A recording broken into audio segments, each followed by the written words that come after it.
Hello, San Francisco. The question is, can you run a plasma cutter on a small air compressor? We're talking 3 gallons or smaller. We're gonna find out. It should be fun. Yabba dabba doo.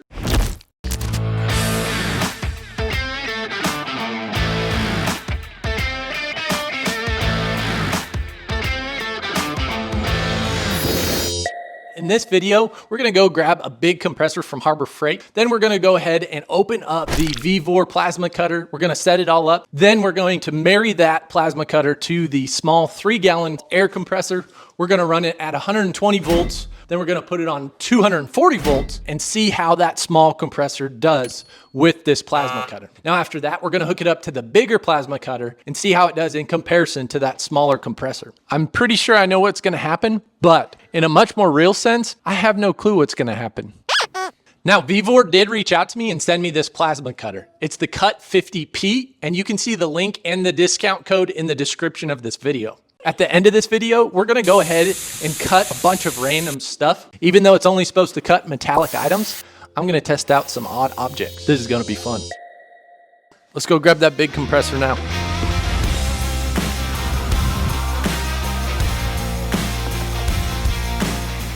This one's gonna sport a 5.1 CFM rating and 27 gallons at a max pressure of 200 PSI. It should be plenty to run this plasma cutter. I did a little bit of research and I found that this one was a pretty good deal. It was on sale for $350 at Harbor Freight and it had quite a few good reviews. I like that it had this hook on the side and 2 outlets for hoses. Let's see how it runs the plasma cutter.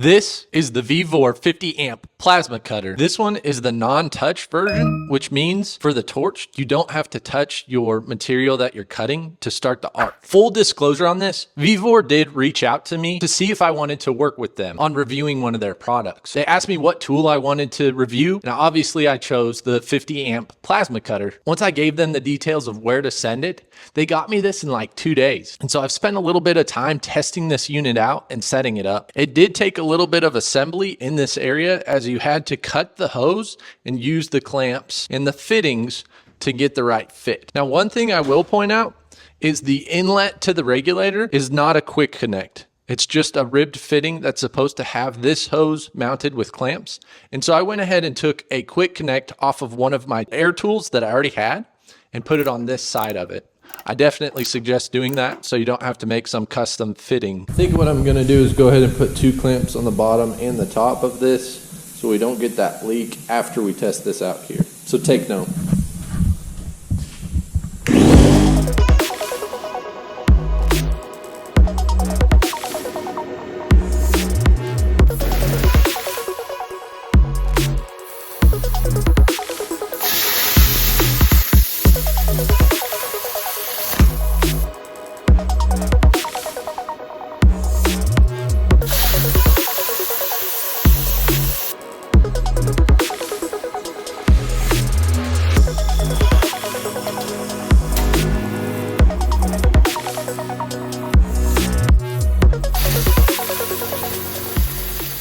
Couple notes for my first impression. The torch lead is like a mile long. It's going to be able to reach pretty much everything you need. However, the ground clamp lead is not, as well as the 240 power lead is super short as well. I'm not sure if the intent of this unit is to have a corner that it sits on close to the receptacle and you move a massive 4x8 sheet of material close to it. You clamp on one corner of it and then you are just able to cut all around. Or if Vevor is assuming you have a big welding table that you're working off of and so the long lead is really the primary thing you need. So I'm gonna have to get some type of extension. Now, this is a 240 volt unit, but it does have the ability to use this converter or adapter to go down to 120. It started right up as soon as I got my pressures. Now the setup instructions as far as what pressures to hold to and the actual amperage to use for each of your thicknesses is a little bit lacking.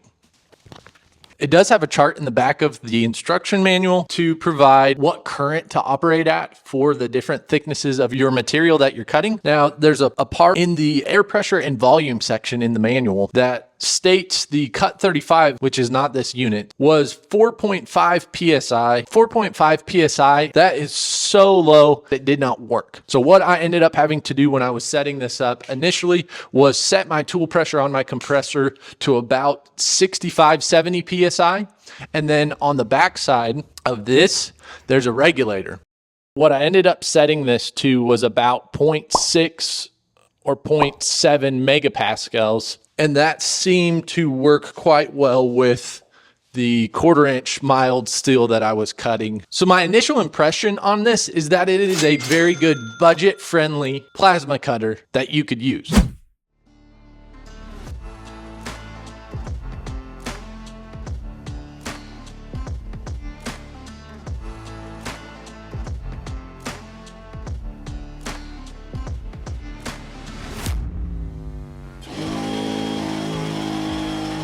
I hate how annoying that is. All right, so 1/8 inch, we're gonna turn it up to, we're at 37 amps.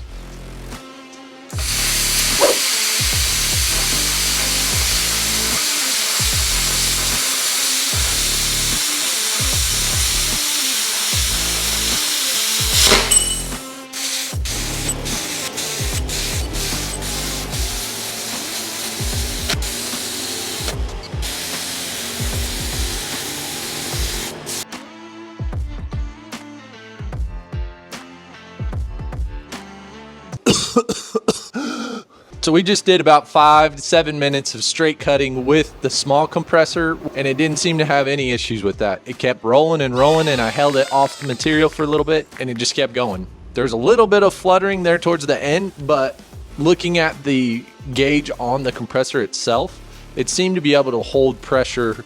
We're gonna step it up a little bit. We're gonna go up to a 1/2 inch. So let's go.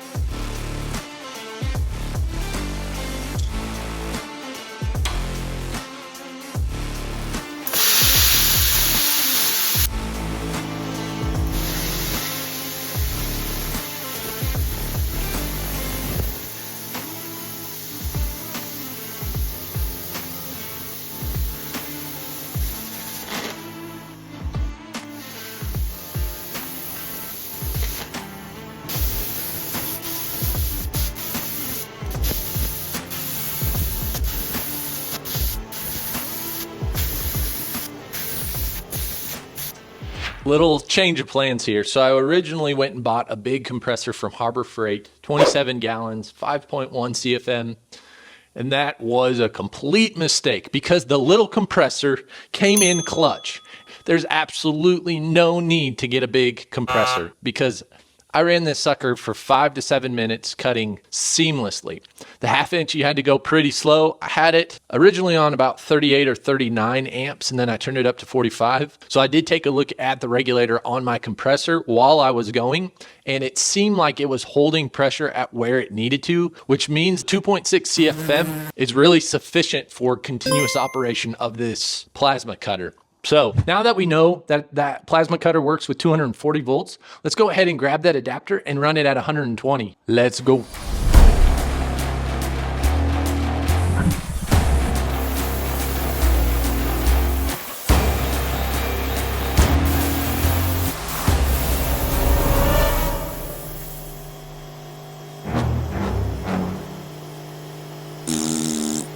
.8 amp, and it flipped the breaker. It's a little dark in this corner.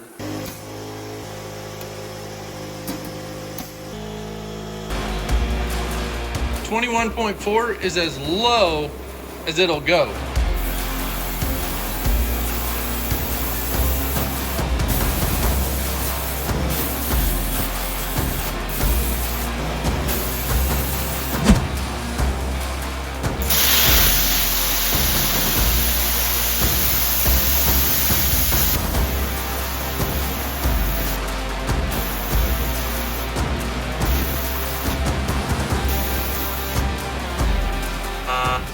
So On 120 volts, staying under the amps that keep from kicking off the breaker, this plasma cutter was unable to cut through 1/2-inch steel.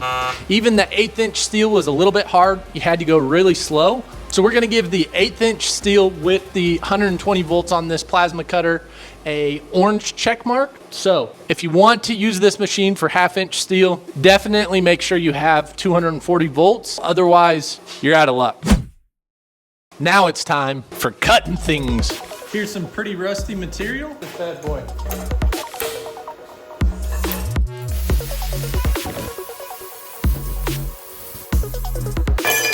This has a pretty good coat of primer on it. Let's see if this plasma cutter's gonna cut right through this.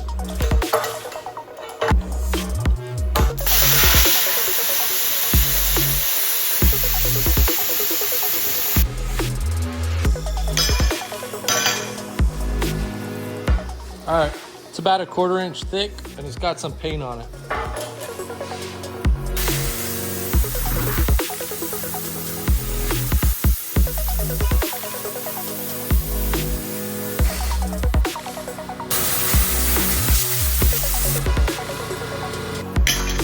So this plasma cutter can cut aluminum as well. So let's see what it can do to a Coke can.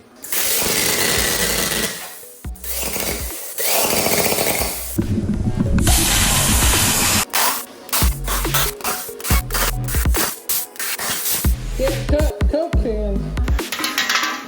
Let's see if it can cut a banana. I'm pretty curious. We'll start off with the stem and then we'll see if we can't work around it.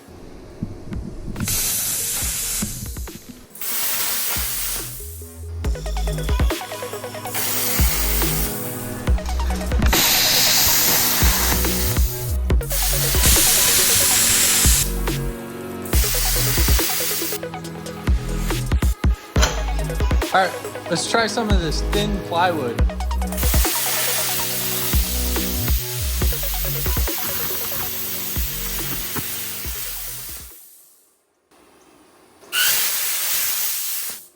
I'm gonna say I was actually surprised to cut it. All right, what's next?